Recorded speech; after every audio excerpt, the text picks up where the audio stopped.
Hello everyone. Here is the question of the day one. Topic that I have chosen is SHM and the subtopic is spring block system. So first you can read this question. Diagram is also there and pause this video and then try to do by yourself. See what is there in the question. Now I'm going to discuss the solution of that. Here in this question, a massless rod is there, hinged about the horizontal axis, which is connected by two springs and a block. And also, we can see gravity is having role here, right? Due to gravitational force acting on mg, that outer spring is experiencing force, which is trying to extend that other spring, right? So that is a system, and initially it is given in equilibrium. From equilibrium, if you are displacing it slightly, then we need to find out it's a time period. Okay, now first of all, to solve any question, first we need to decide our approach. So there are some questions in which the questions can be solved by multiple approaches, but there are some other questions for which a specific approach is only required, right? So now this question can be solved by two different approaches, right? So I'm going to share both the approaches with you, right? Number one, approach one. Approach one is what? Force method. By force method, we can solve this question. Now, what exactly is force method? Whenever any body which is going to perform oscillation is in equilibrium, you are slightly displacing it from equilibrium position, then whatever the variable force is acting on it, if that you are able to express in terms of its displacement, so then by relating variable force with the displacement of any element of the system, you can obtain an equation, and that from that equation we can get time period, or you can say frequency of SHM. So now, and that is what? Brainstorming angle also. So brainstorming angle is what? That whenever you are deciding about any approach, that I'm going to solve a question with this approach, in that approach, in which direction we should do brainstorming, that is known as brainstorming angle, right? So brainstorming angle is that only. So we need to try to express displacement of block M in terms of variable forces acting on it, right? So what are the variable forces acting on it? So that we need to see, and we will try to express it in terms of displacement of the block. Now that is brainstorming angle, and now with the help of some geometry and some constraints, we'll try to get that. So first thing that we can see is, from geometry we can relate displacements of the end point and the middle point of the rod. So middle point of the rod is say B, end point of the rod is A.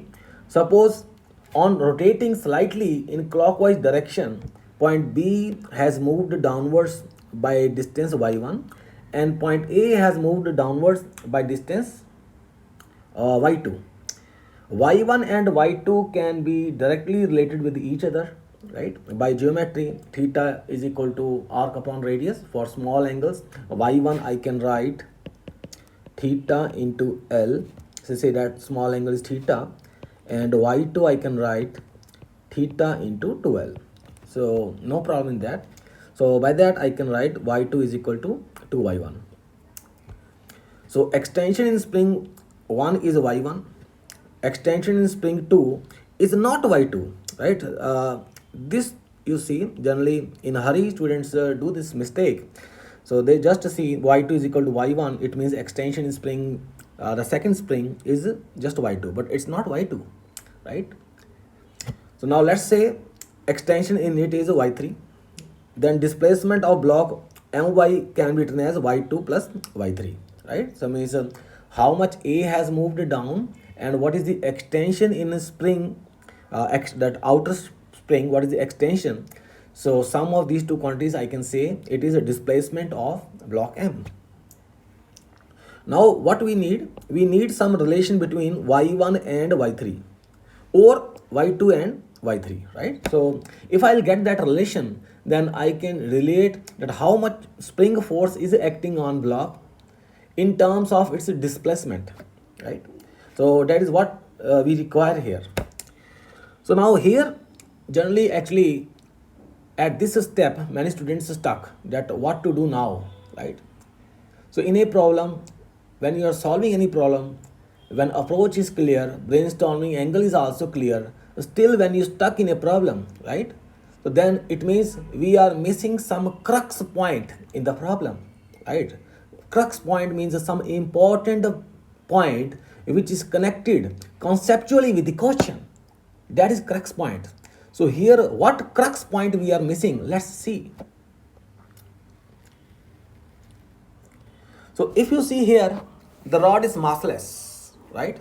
And net torque on a massless rod is always zero. So by torque equation, by writing a torque equation on rod about the hinge point, I can obtain the missing thing. Whatever I was required, now I can get it, right? So I was missing one relation between y1 and y3 or between y2 and y3. That missing relation we can get now, right? So torque equation on rod about hinge point, if you see, right? So writing torque equation about hinge point, and then I'm getting what relation between y1 and y3, right? So it means a total displacement of y I can write. So that is 3y1 now, right? So now what is the variable force, right? So now it's a smart way to write net external force on any element, because this constant force will not help in performing SHM for any element. So it is the variable forces that are what the variable forces which are trying to produce SHM in any system, right? So here what I am writing only variable forces. So the variable forces acting are K into Y3. So on this block, so one force is obviously gravitational force that I am not writing, and the other is spring force, that outer spring is there that is going to exert force, so that's spring force. So now this variable force I am writing, and displacement of block also we can write in terms of spring force, right? So here I am writing C. So and then mass into acceleration is equal to this quantity plus some constant, right? So omega, so angular frequency we are getting like this. Now approach 2. Approach 2 is what? Energy method, right? So as I said, there are many questions which can be solved by multiple you can say approaches, but there will be some questions which can be solved by a particular approach only. That also I am going to share in coming videos, right? So in approach 2, see what is the brainstorming angle. So we need to write total mechanical energy equation at a point other than mean or extreme position. Why other than mean or extreme position? Because at extreme position we know speed of the body is 0, so its kinetic energy will be 0, right? So at any random point I'm writing total energy. So total energy I'm writing again with the help of our constraints. I'm writing how extension in spring 1 is related with the extension in spring 2, and how these are related with displacement of the block, right? So in that way I'm writing total energy equation, right? So from crux point, and obviously by the use of geometry, then total energy I have written, right? Now what is the fundamental concept behind energy associated with SHM?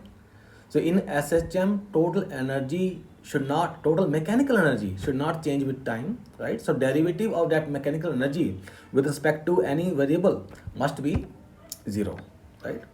So dE by dt 0. So that I'm writing, right? So by writing that, again I'm getting one equation of acceleration versus displacement, and I'm getting the same answers. So that is our approach 2. So in both the approaches, so what are the factors that we need to understand here? That every problem must have a particular approach, a brainstorming angle, or for some good questions, some crux points will be there, right? So thank you for watching. That's it from my side.